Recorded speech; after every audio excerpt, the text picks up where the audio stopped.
Hello বন্ধুরা, আজ হলো শুক্রবার। তো শুক্রবার দুপুরে কী রান্না ছিল চলো একবার দেখিয়ে দিই। ভাত হয়েছিল, ভাতটা দেখালাম না। আর ছিল এখানে বিউলির ডাল, আর ছিল এখানে কুমড়ো শাক দিয়ে আলু দিয়ে পোস্ত,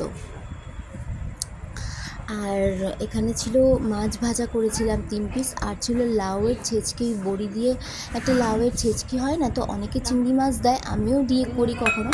তো আজকে আর চিংড়ি মাছ দিইনি, শুধু বড়ি দিয়ে, ছোটো ছোটো যে বড়িগুলো আছে না, ওই বড়িগুলো দিয়েই লাউটা এরকমভাবে ছেচকি করেছিলাম।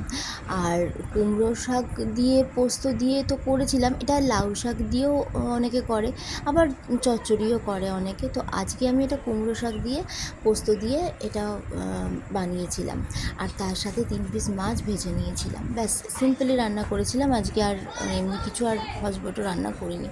তো আজকে রান্নাটা তোমাদের কেমন লেগেছে সেটা অবশ্যই কিন্তু কমেন্ট করে জানাবে। আর ছেলের ভাতটা বেড়েছিলাম, মানে খাওয়াবো তো দুপুরবেলা, ওই জন্য আমাদের ভাতটা আর বাড়েনি, তো ওর ভাতটা বেড়ে রাখলাম, কারণ ওকে খাওয়াবো বলে। তো খাওয়াটা হয়ে গেলে তারপরে আমরা খাবো, সেই কারণের জন্য ওর ভাতটা বেড়ে রেখেছিলাম।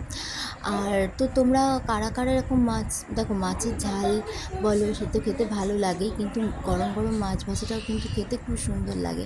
আমি একদম গরম মাছটা ভেজে এনেছিলাম খাওয়ার জাস্ট আগে। তো যাই হোক, আজকে দুপুরের মেনুটা কেমন লেগেছে অবশ্যই কিন্তু কমেন্ট করে জানিও। তো টাটা।